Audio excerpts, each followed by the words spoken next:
Hello friends, I am Aditya from numismatic academy. आज का topic है हमारा precious signatures finance secretaries of India. हमारी इसी सीरीज़ के अंदर में एक और है RBI signatures. Please don't forget to see that video. आज क्योंकि हम लोग इसमें फाइनेंस सेक्रेटरीज़ के बारे में बात कर रहे हैं, तो इसमें सबसे पहले हमें ये जानना जरूरी है कि फाइनेंस सेक्रेटरी कौन होता है।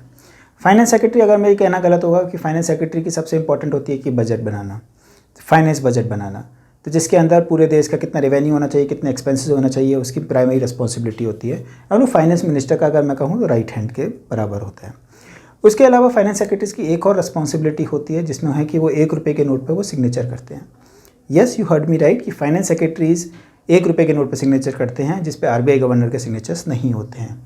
ऐसा क्यों है? आप इस वीडियो के अंत तक बने रहिए। हम इस वीडियो के अंत में आपको इस बात के लिए कंपैरिजन करेंगे कि ऐसा क्यों है कि आरबीआई गवर्नर्स के सिग्नेचर्स 1 रुपये के नोट पे नहीं है जबकि बाकी सभी नोटों पे ऊपर हैं।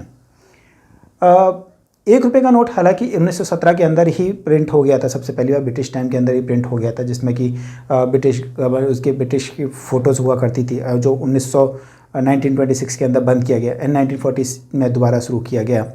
And the first time when हम लोगों ने 1949 में इंडिपेंडेंस के बाद जब हमारे पहले फर्स्ट फाइनेंस सेक्रेटरीज आए, के मैनन जी, इन्होंने एज ए इंडिपेंडेंट भारत की सबसे पहले नोट की प्रेस की, जिसका कलर अनलाइकली हमारे आज के ब्राउन कलर की जगह हमारे कलर का जो कलर होता था वो ग्रीन कलर का होता था। एंड उसके ऊपर हमारे उस समय के लिए उन्होंने पहले जो है अशोक लाटकल सबसे पहले उन्होंने 50 से 1955 के बीच में रहे।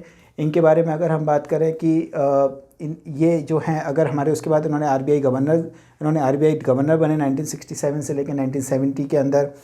एंड अगर हम बात करें, इसमें इंपॉर्टेंट बात यहाँ पे ये नोट करने की है कि ऐसा कई बार हुआ है, ये हालांकि ब्रॉडली ट्रेंड माना जाता है कि फाइनेंस सेक्रेटरीज बनते हैं देन वो कई बार आरबीआई गवर्नर्स का बनते हैं, क्योंकि इन दोनों के अंदर अगर हम बात करें, इन दोनों के अंदर काफ़ी समानताएं हैं, काफ़ी रोल्स एंड रिस्पॉन्सिबिलिटी की होती हैं, माइंडसेट होती हैं। The most of them are IAS officers, तो उनके पास स्किल्स होती हैं, क्योंकि आरबीआई जो गवर्नर्स होते हैं उनका मेन काम होता है कि वहाँ पे जो मॉनेटरी पॉलिसीज़ होती हैं, रुपीज़ के सप्लाईज डिमांड की जो डिमांड होती है उसकी रिस्पॉन्सिबिलिटी आरबीआई गवर्नर्स के पास होती है। तो इस एक्सपीरियंस के साथ आरबीआई गवर्नर्स जनरली वो प्रमोट करते हैं। जैसे कि अगर हम बात करें कि जी अमेरिका 1950 से 55 एंड उसके बाद 1967 से 1970 के ऊपर उन्होंने आरबीआई गवर्नर के लिए बात की।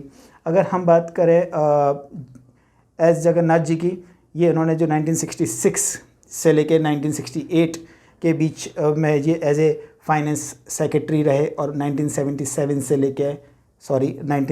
से 75 के बीच में ये आरबीआई गवर्नर रहे।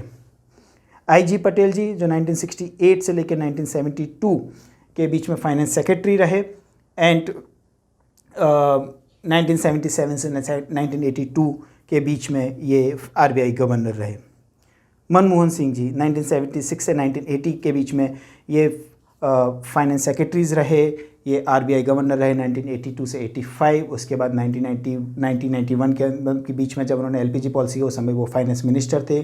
2004 के अंदर he was a prime minister of India. तो उन्होंने काफ़ी रोल किया। इनके बहुत ही इंपॉर्टेंट रोल रहा है वर्ल्ड इंडिया इकोनॉमी के अंदर। हम इस पर बात करेंगे 1991 में जब हम आलू वाली के बारे में बात करेंगे, उस पीरियड के बारे में। इसके बाद हम बात करें, अगर हम आर एन मल्होत्रा जी के बारे में बात करें, जो 1980 से 1982 के बीच में वो फाइनेंस सेक्रेटरी रहे एंड 82 से 85 के बीच में आरबीआई गवर्नर रहे। एम नरसिम्हम, इनके बारे में एक स्टोरी बहुत ही इंपॉर्टेंट है। ये एक ऐसे व्यक्ति हैं जिनके कि पहले आरबीआई गवर्नर रहे 1977 के अंदर और उसके बाद 1982 से लेकर 83 के बीच में ये फाइनेंस सेक्रेटरी रहे। अब ना हम अगर हम इस पर बात करते हैं, एस वेंकटरामन जो 1985 से लेकर 1989 के बीच में ये हमारे फाइनेंस सेक्रेटरी रहे और 1990 एंड 92 के बीच में ये हमारे आरबीआई गवर्नर रहे। बिमल जलान जी जो 1990 के अंदर फाइनेंस सेक्रेटरीज रहे एंड 2003 के बीच में ये आरबीआई गवर्नर रहे। एमएस आलूवालिया जी जो 1991-1998 के बीच में रहे। इनकी स्टोरी सबसे इंपॉर्टेंट है क्योंकि इनके काल के अंदर अगर हम बात करें कि इनके इंपॉर्टेंट रोल इसलिए कि जब 1991 के अंदर जब एलपीजी पॉलिसी आई तो फाइनेंस मिनिस्टर मनमोहन सिंह जी के साथ इन्होंने मिलकर जो एलपीजी पॉलिसी एग्जीक्यूट की।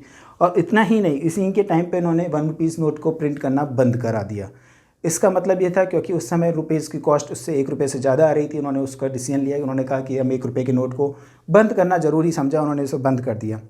हालांकि 20 साल बाद राजे महेश्वरी जी ने इस नोट की दोबारा शुरुआत की। इसका मतलब ये है कि 18 से 19 के बीच में, इसका मतलब ये नहीं, बहुत सारे फाइनेंस मिनिस्ट्री रहे। उसके 20 साल बाद राजे महेश्वरी जी ने इसकी दोबारा नोट की शुरुआत की। एंड लेकिन उसके बीच में काफ़ी एक चीज़ और भी इम्पोर्टेंट हो गई थी। 2010 में हमारे रुपए का जन्म हो गया था। रुपए के जन्म का मतलब है कि हमारे नामकरण हो गया था, जिसमें हमें रुपीज़ का नाम मिल गया था, हमें सिग्नेचर मिल गया था, हमें लोगो मिल गया था। तो हमारा सबसे पहली बार, अगर आप देखोगे कि पहली बार हमारे रुपीज़ में 2010 में हमारे RBI गवर्नर ने, और जब हमारे 2014 के अंदर जब ये रुपीज़ बना तो उसमें पहली बार हम लोगों ने रुपीज़ की साइन को यूज़ किया। अब हम बात करें शक्तिकांत दास जी की। शक्तिकांत दास जी की का भी रोल बहुत ही इंपॉर्टेंट रहा है हमारी इकोनॉमी के अंदर। जब वो फाइनेंस सेक्रेटरीज थे उस समय ही आपको याद होगा कि 2016 का टाइम, जबकि हमारे प्राइम मिनिस्टर नरेंद्र मोदी जी ने जब डिमोनेटाइजेशन किया, उस समय श्रीकांत दास जी उस समय फाइनेंस सेक्रेटरी की पोस्ट पे थे। उनका रोल बहुत इंपॉर्टेंट था। फाइनेंस मिनिस्टर जो थे हमारे अरुण जेटली जी थे, एंड उस समय हमारे RBI गवर्नर थे उर्जित पटेल जी। उससे जस्ट पहले रघुराम राजन जी ने 2 महीने पहले ही उसको रिज़ाइन किया गया था। एंड आज की तारीख में अगर हम बात करें, शक्तिकांत दास जी आज की तारीख में हमारे RBI गवर्नर की तरह काम कर रहे हैं। एंड उसके बाद अगर हम बात करें अतानु चक्रवर्ती, एक्चुअली में ये फाइनेंस सेक्रेटरी नहीं है। फाइनेंस सेक्रेटरी हमारे जो हैं अजय भूषण जी हैं, लेकिन इस समय ये क्योंकि इकोनॉमी अफेयर के ये हेड कर रहे हैं, इसलिए सिग्नेचर के लिए अतानु चक्रवर्ती जी के नोट के सिग्नेचर्स 2020 में ये प्रिंट किया गया। So now coming to the old story कि ऐसा क्यों है कि हमारे 1 रुपये के नोट पे फाइनेंस सेक्रेटरी का साइन होता है, हालांकि RBI गवर्नर्स पे क्यों होता है। अगर आप इस पे 1 रुपये के नोट पे अगर आप देखें तो काफ़ी सिमिलैरिटी आपको फाइनेंस 1 रुपये के नोट में और बाकी नोटों पे दिखाई देगी। जैसे कि अगर बात करें, इस पर भी 17 लैंग्वेजेस में पीछे लिखा हुआ होता है, RBI के नोट्स पे भी लिखा हुआ होता है, इस पर भी सिग्नेचर्स होते हैं, इस पर भी सिग्नेचर्स होते हैं। डिस्ट्रीब्यूशंस जो है RBI ही, चाहे 1 रुपये का हो या किसी भी नोट का हो, उसका डिस्ट्रीब्यूशन की अथॉरिटी सिर्फ RBI के पास है। लेकिन अगर हम बात करें 1 रुपये के नोट पे, जो कि भारत सरकार लिखा हुआ होता है, अनलाइकली कि RBI गवर्नर लिखा हो, भारत सरकार लिखा हुआ होता है, क्योंकि ये हमारा कॉइनेज एक्ट के अंतर्गत आता है। क्योंकि टेक्निकली 1 रुपये का नोट ये कॉइन की डेफिनेशन में आता है। क्योंकि आज ये ज़रूरी नहीं है कि 1 रुपये का नोट के बनने के लिए आपका इंपॉर्टेंट नहीं है कि वो सिर्फ मेटल का बना हो, वो किसी भी पदार्थ का, किसी भी चीज़ का बना सकता है। Paper is a part of that. means this is a technically a paper coin, not a coin as such.